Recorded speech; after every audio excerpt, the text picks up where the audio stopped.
So now I'm going to start a new chapter. Okay. So now we will discuss essaying. और essaying के अंदर हमारे समझ क्या क्या चीज़ें दी गई है। essaying के अंदर essay 3402 और 3420। ठीक है। essaying में क्या है? Prospective financial information and other assurance services। अब सबसे पहले चैप्टर में हम क्या देखेंगे? इंट्रोडक्शन का पार्ट देखेंगे। इंट्रोडक्शन में हमें क्या बताया गया? एश्योरेंस इंगेजमेंट, ठीक है, may relate to examination of subject matter other than examination of historical financial statement। मतलब एश्योरेंस इंगेजमेंट में ऐसे के अंदर हम क्या करते हैं? हम फाइनेंशियल इंफॉर्मेशन से रिलेटेड कोई मैटर की एश्योरेंस इंगेजमेंट नहीं देते हैं। हम ऐसे मैटर्स जो कि अदर देन फाइनेंशियल स्टेटमेंट हो उन इंफॉर्मेशन पे एश्योरेंस इंगेजमेंट देते हैं। ठीक है। For example it may relate to prospective financial information और to providing assurance regarding non financial matter. इसमें प्रोस्पेक्टिव फाइनेंशियल इंफॉर्मेशन रहेगा और नॉन फाइनेंशियल मैटर्स आते हैं like design and operation of internal control in entity. Level of assurance provided by standard of assurance engagement is moderate और reasonable. इसमें जो assurance provide किया है, जैसे एसआरए में क्या होता है? लिमिटेड एश्योरेंस प्रोवाइड की जाती है। ओके। इसी तरीके से ऐसे ही में क्या है? रीजनेबल और मॉडरेट एश्योरेंस प्रोवाइड किया जाता है। इसमें आपको मॉडरेट और रीजनेबल एश्योरेंस प्रोवाइड किया जाता है। फॉलोइंग ऐसे ही हैव बीन इशूड। ऐसे ही 3400 में क्या होता है? The examination of prospective financial information. ऐसे ही 3402 assurance report on control at service organization. ऐसे ही 3420 assurance engagement report on the compilation of pro forma financial information included in the prospectus. So now we are going to discuss ऐसे ही 3400 first. Okay. ऐसे ही 3400 का नाम क्या है? सबसे पहले the examination of prospective financial information. ऐसे ही 3400 हम किसके बारे में बात कर रहे हैं? Examination of prospective financial information. एक बात याद रखना, हमसे ये ऑब्जेक्टिव में पूछा जा सकता है कि एसआरए और ऐसे में किस तरीके का कंक्लूजन ड्रॉ किया जाता है। तो एसआरए का किस तरीके का एश्योरेंस दिया जाता है? तो एसआरए में हम लिमिटेड एश्योरेंस देते हैं और ऐसे ही के अंदर हम मॉडरेट या रिजनेबल एश्योरेंस देते हैं। ठीक है। So now we are going to discuss ऐसे 3400। 3400 में क्या है? Examination of prospective financial information. सभी को साथ साथ में बनाते चलते हैं ताकि इस ऐसे ही को हम नेक्स्ट रिवीजन में लेस टाइम में रिवाइज कर सकते हैं। ओके। तो ऐसे ही 3400 नाम याद रखो, नाम याद रखो। ऐसे 3400 का नाम क्या है? 3400। ऐसे ही 3400 का नाम है। ऐसे ही 3400 के अंदर हम प्रोस्पेक्टिव फाइनेंशियल इंफॉर्मेशन का एग्जामिनेशन करते हैं। ऐसे ही 3400 examination of prospective financial information. ऐसे 3400 एग्जामिनेशन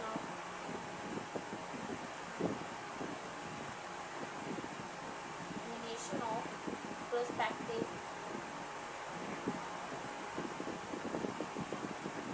फाइनेंशियल इंफॉर्मेशन।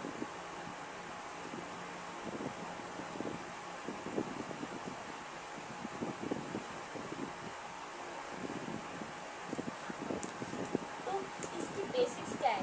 इस ऐसे ही provides guidance on engagement to examine prospective financial information including examination procedure for best estimate and hypothetical assumptions। तो इस ऐसे ही ये ऐसे ही अभी क्या करता है? गाइडेंस देता है। ठीक है। किसकी गाइडेंस देता है? Engagement to examine prospective financial information. मतलब इस ऐसे ही में हम पढ़ेंगे कि अगर एक ऑडिटर को प्रोस्पेक्टिव फाइनेंशियल इंफॉर्मेशन की एग्जामिनेशन के लिए इंगेज किया जा रहा है, उसे अपॉइंट किया जा रहा है, तो ऑडिटर इसका एग्जामिनेशन किस तरीके से करेगा। ठीक है। इसमें हमारे प्रोसीजर्स होते हैं। जैसे आप prospective financial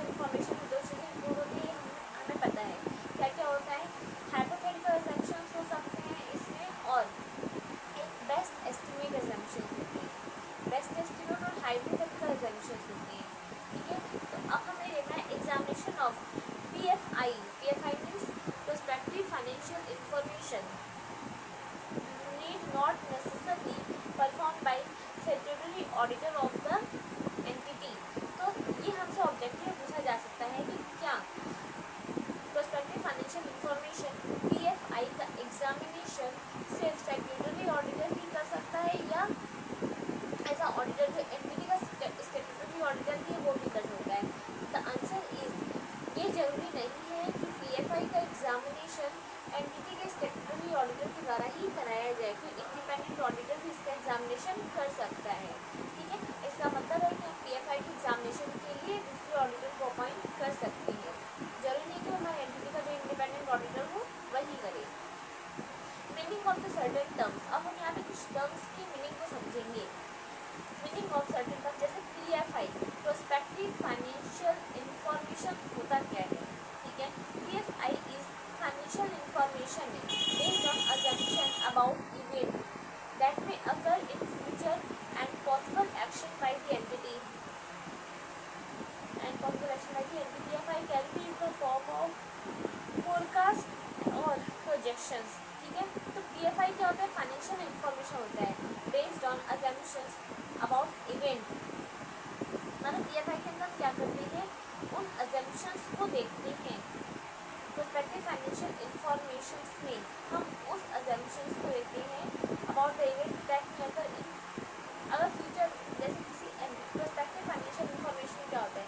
prospective financial information वो इंफॉर्मेशन है जो एंटिटी को जिसमें एंटिटी एस्टिमेट करती है कि उसके ऑर्गेनाइजेशन में ये इवेंट या ये ट्रांजेक्शन जो है वो इन फ्यूचर अगर हो सकते हैं. तो जो फ्यूचर के इवेंट्स होते हैं, जो फ्यूचर के पॉसिबल एक्शंस होते हैं एंटिटी को, उससे जो एजम्पशंस होते हैं वो PFI में इंक्लूड किए जाते हैं. PFI can be in the form of forecast और प्रोजेक्शंस.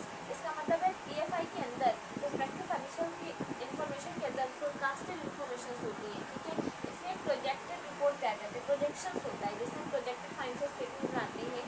तो उसमें हम क्या करते हैं? उसमें हम आगे के कुछ सालों का डाटा एस्टिमेट करके डालते हैं.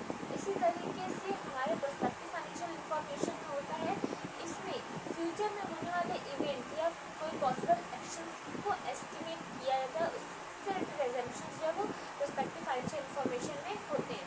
फ्यूचर का डाटा होता है इसमें. ठीक है, एंड अपने फ्यूचर के इवेंट्स और फ्यूचर के एक्शंस के बारे में इसमें एज्यूम करके इंफॉर्मेशन दी है. इसके बाद हमारा आ रहा है फोरकास्ट. फोरकास्ट क्या होता है?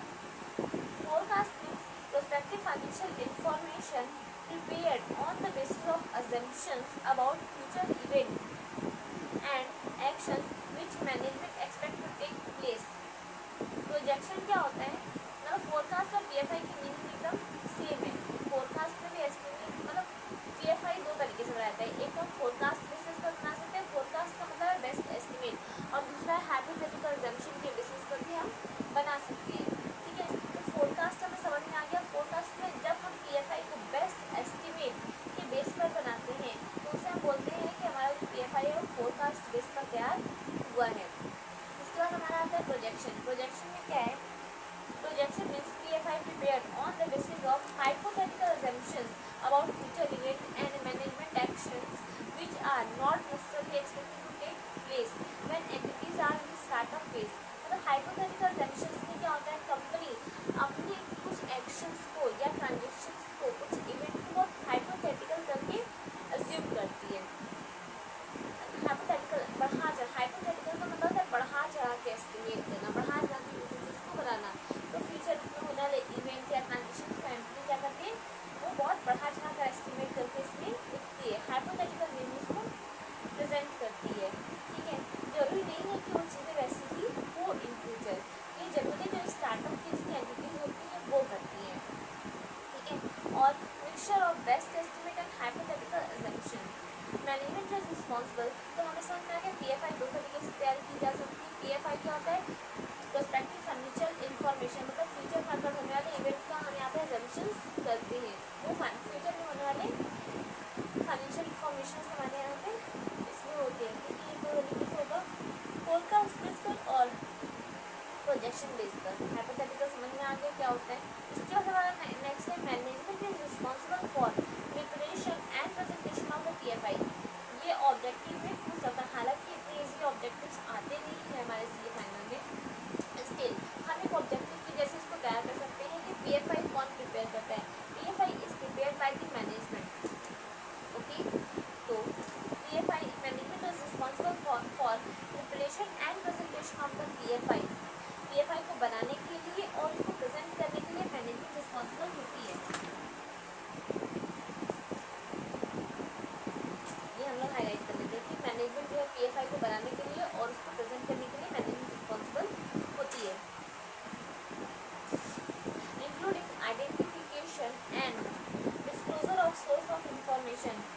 इसमें आइडेंटिफिकेशन होते हैं एंड डिस्क्लोजर होते हैं of source of information, basis of the forecast and underlying assumptions। Management इसमें बताती है कि उसके assumptions की बेसिस क्या है, किस किस बेसिस पर उसने assumptions लिए हैं ट्रांजेक्शन से इवेंट से रिलेटेड, और उसके इंफॉर्मेशन के सोर्सेज क्या क्या है। ये सारी चीज़ें जो है वो मैनेजमेंट जो है वो डिस्क्लोज करती है। जब वो PFI बना रही होती है तो PFI में वो बताती है कि PFI में जो इन्फॉर्मेशन दिए गए हैं उन इन्फॉर्मेशन के सोर्सेज क्या क्या हैं, assumptions की बेसिस क्या क्या है। ठीक है, कैन प्रोफेशनल अकाउंटेंट कौन होगा, chartered accountant. Okay, accountant be associated with prospective financial information. Clause 3 of second schedule to chartered accountant act 1949 state that a CA in practice shall deem to be guilty of professional misconduct if he permit his name or name of his firm to be used in connection with estimate of earning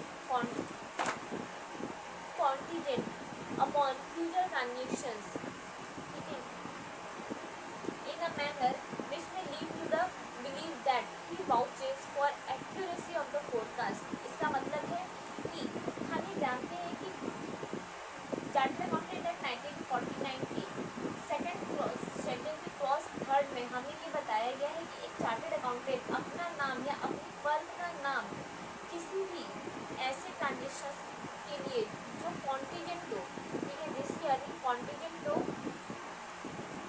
उसके लिए estimate of earning contingent upon future transaction, future में record होने वाले transaction के लिए अपनी entity का नाम नहीं दे सकती है, अपना नाम उस चीज़ में वो इन्वॉल्व नहीं कर सकती है।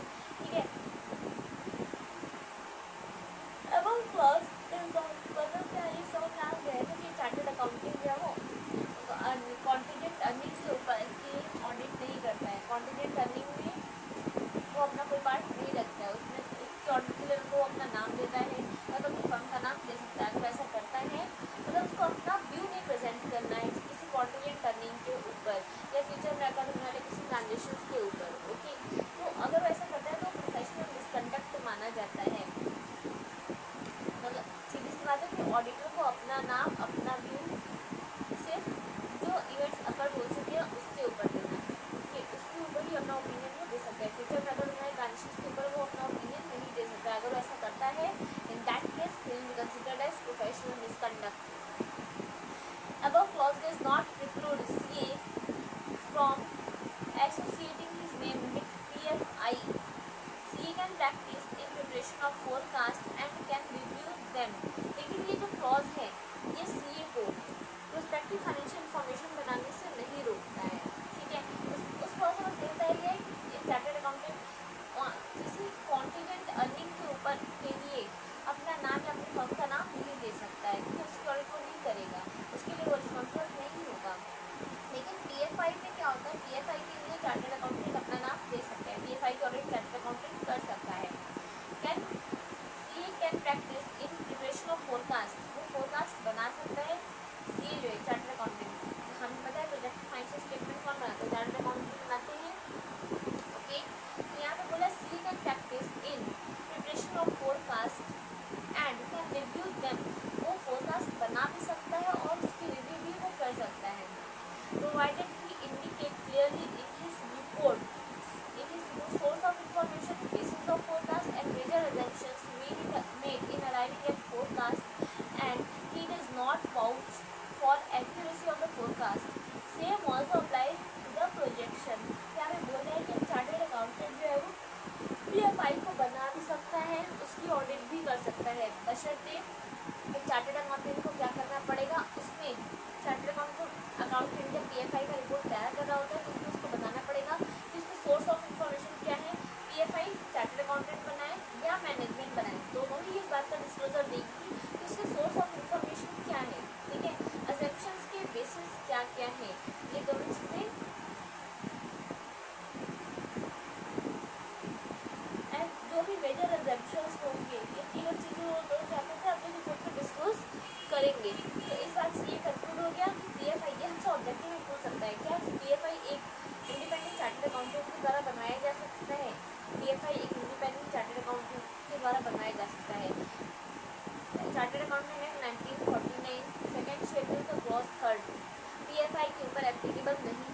एंड बस इतना करना है कि मैनेजमेंट बनाए या चार्टर्ड अकाउंटेंट बनाए, दोनों इस बात 3 बात का डिस्क्लोजर देंगे।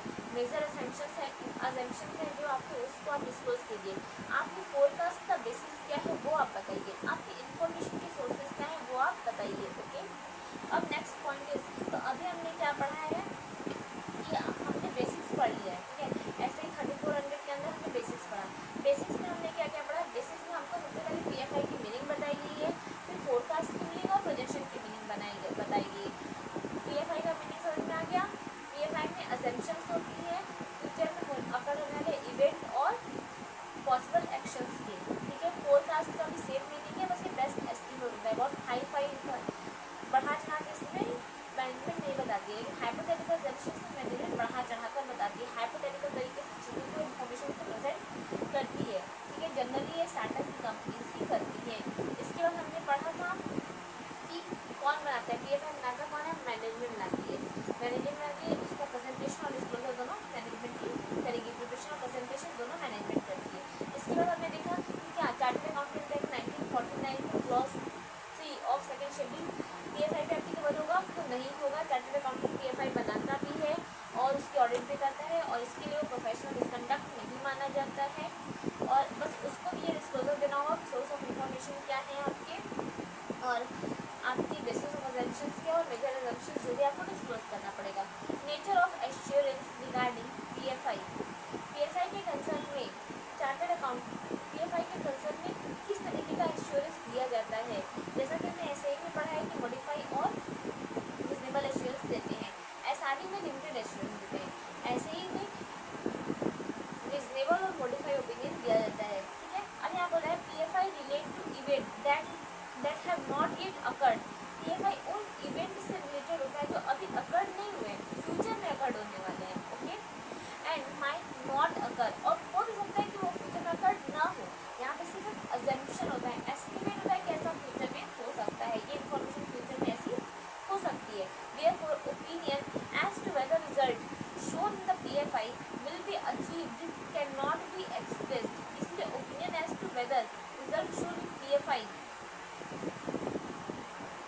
will be achieved cannot be expressed, ठीक है। तो इसीलिए चार्टर्ड अकाउंटेंट, देखो पीएफआई के अंदर क्या होता है, फोरकास्टेड इन्फॉर्मेशन होती है, ठीक है, अजम्पशंस होते हैं, इसीलिए चार्टर्ड अकाउंटेंट इस पर ओपिनियन एक्सप्रेस नहीं करता है। क्यों? क्योंकि ये ट्रांजेक्शन इन फ्यूचर अगर हो भी सकते हैं और नहीं भी अगर हो सकते हैं। तो यहाँ पे हो रहा है 90 मिनट, और 90 मिनट में हमने अपने बेसिक्स पढ़े हैं, साथ ही साथ उसको समराइज भी किया है।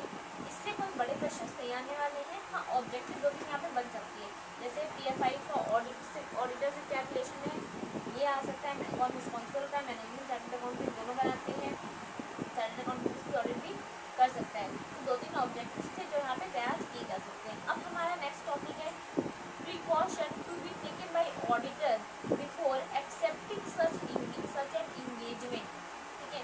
जब एक चार्टर्ड अकाउंटेंट ऐसे के इंगेजमेंट को एक्सेप्ट करने जा रहा होता है, तो एक चार्टर्ड अकाउंटेंट को क्या क्या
इंफॉर्मेशन जनरल इंफॉर्मेशन है या लिमिटेड डिस्ट्रीब्यूशन इंफॉर्मेशन है।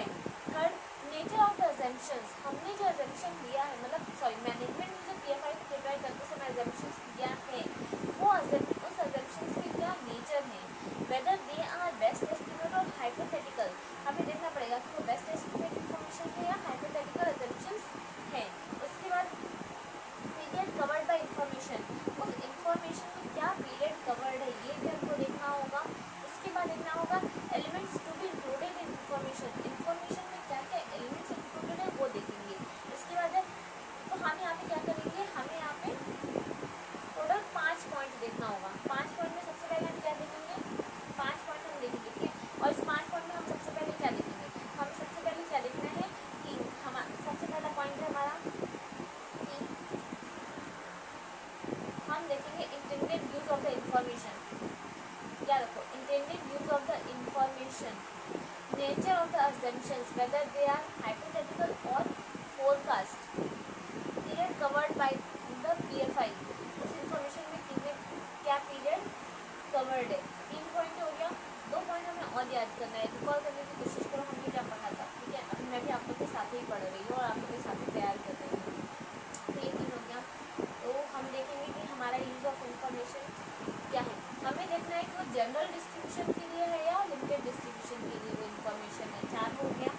5th पॉइंट इज कि हमें देखना है इंफॉर्मेशन जो है कि उस इंफॉर्मेशन में एलिमेंट्स क्या क्या हैं, ठीक है। तो use, intended use of information, nature of assumptions, elements included in information, period क्या कवर्ड है वो देखेंगे, और जनरल डिस्ट्रीब्यूशन है या लिमिटेड डिस्ट्रीब्यूशन है। तो हम इस चीज़ को लिख लेते हैं।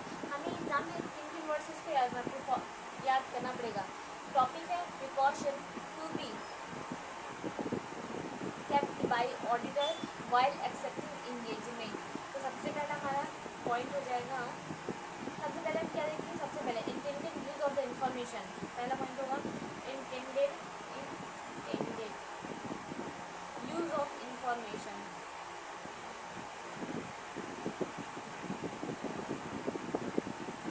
Second, whether this information are general information, whether information will be for general or limited distribution, whether information will be for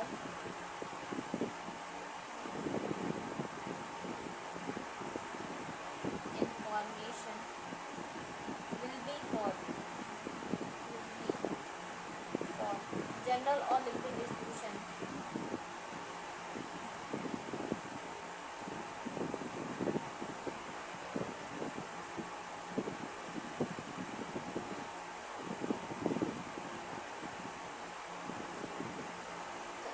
point हो गया कि इंटेंडेड यूज ऑफ इंफॉर्मेशन क्या है, इंफॉर्मेशन जनरल यूज के लिए बनाई गई है, लिमिटेड डिस्ट्रीब्यूशन के लिए बनाई गई है। Third is nature of assumption, nature of assumption, nature of assumption में हमें देखना है कि वो हाइपोथेटिकल है,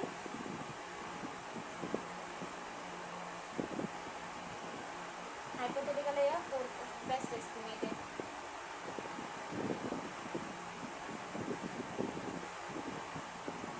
हम 4th में लिखेंगे कि हमारे इंफॉर्मेशन में क्या क्या एलिमेंट्स है, यूज, जनरल डिस्ट्रीब्यूशन और limited distribution, nature of assumption, elements और period included in information.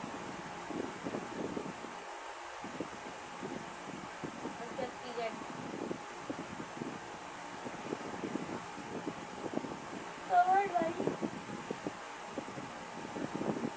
information by PFI, ठीक है। तो अपने कीवर्ड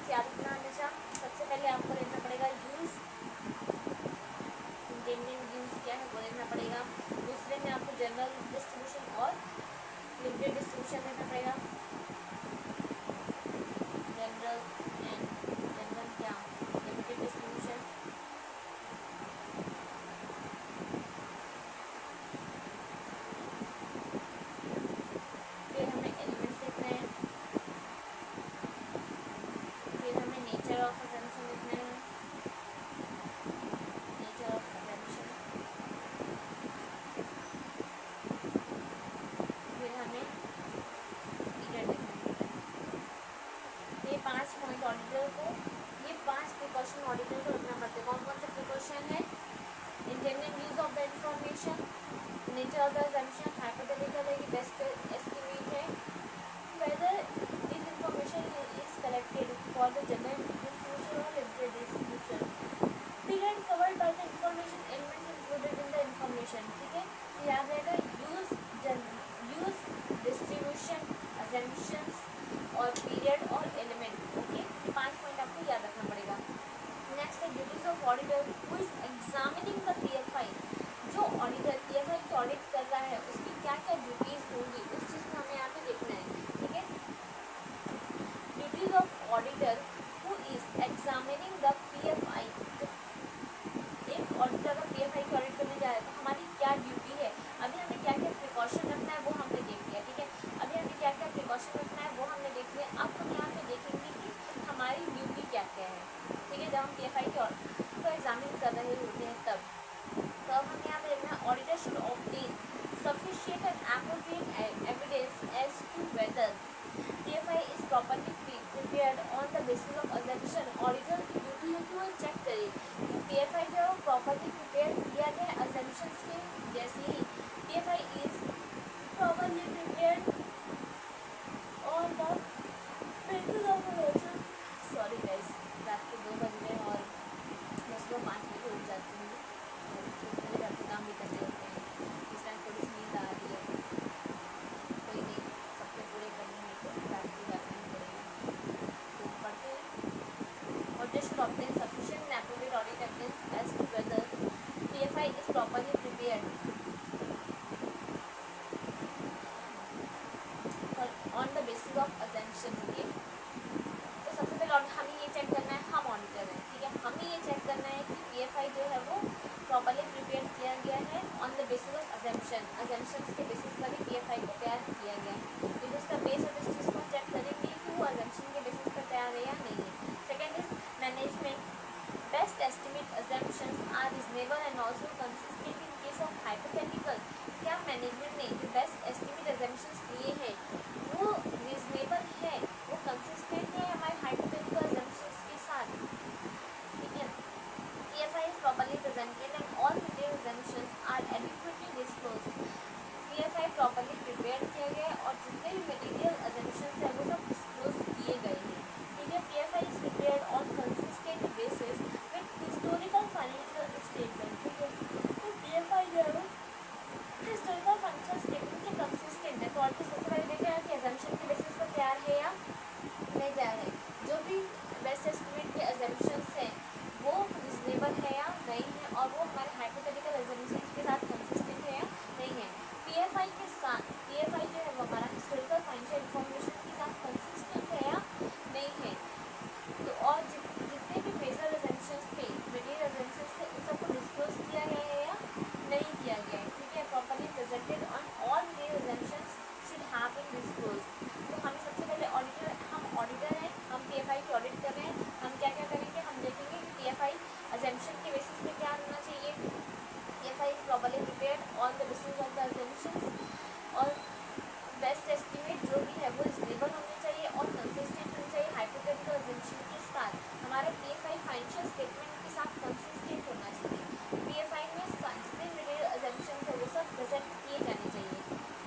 assumption reasonable, consistent और properly presented होने चाहिए, ठीक है। इसको इस तरीके से याद रख सकते हैं, assumption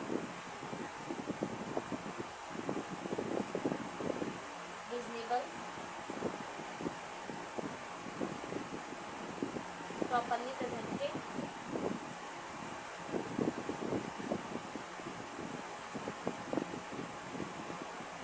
और कंसिस्टेंट बेसिस पर होना चाहिए,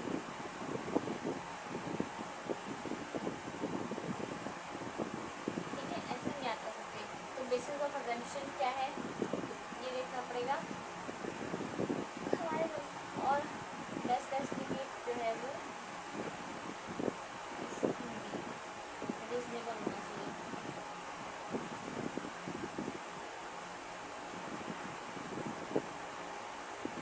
और कंसिस्टेंट होना चाहिए। हाइपोथेटिकल अजम्पशन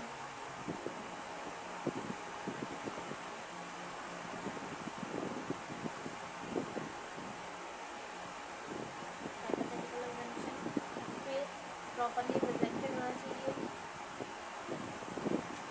प्रेजेंटेड और प्रॉपर्ली प्रेजेंट किया जाना चाहिए ना। और हमें नेक्स्ट और हमें क्या है विद मटेरियल अजम्पशन है डिस्क्लोज होना चाहिए, मटेरियल अजम्पशन डिस्क्लोज किया जाना चाहिए, ठीक है। फिर चौथा हो जाएगा कंसिस्टेंट बेसिस पर financial PFI is prepared on consistent basis. हमारा जो PFI का इंफॉर्मेशन है वो कंसिस्टेंट होना चाहिए हिस्टोरिकल फाइनेंशियल स्टेटमेंट के साथ, ठीक है। तो दो टॉपिक हमने अब इसमें कवर कर लिया। ऐसे ही में हमने दो टॉपिक कवर किया है, क्या क्या, दो नहीं बेसिस पढ़ लिया है, प्रिकॉशंस पढ़ ली है और ड्यूटीज पढ़ लिया। ड्यूटीज में basis of assumption, best estimate reasonable होना चाहिए और बेस्ट एस्टिमेट क्या होना चाहिए, रीजनेबल होना चाहिए और कंसिस्टेंट होना चाहिए हाइपोथेटिकल अजम्पशन के साथ। उसके बाद हमें थर्ड में देखना है कि हमारा PFI जो होता है वो प्रॉपर्ली प्रिपेयर्ड होना चाहिए, मटेरियल अजम्पशंस प्रेजेंट किए जाने चाहिए। चौथे पॉइंट में हमको क्या देखना है, फोर्थ पॉइंट में हमको ये देखना है कि वो हिस्टोरिकल फाइनेंशियल इंफॉर्मेशन के साथ कंसिस्टेंट होना चाहिए, ठीक है। अब हमारा एग्जामिनेशन प्रोसीजर, प्रेजेंटेशन एंड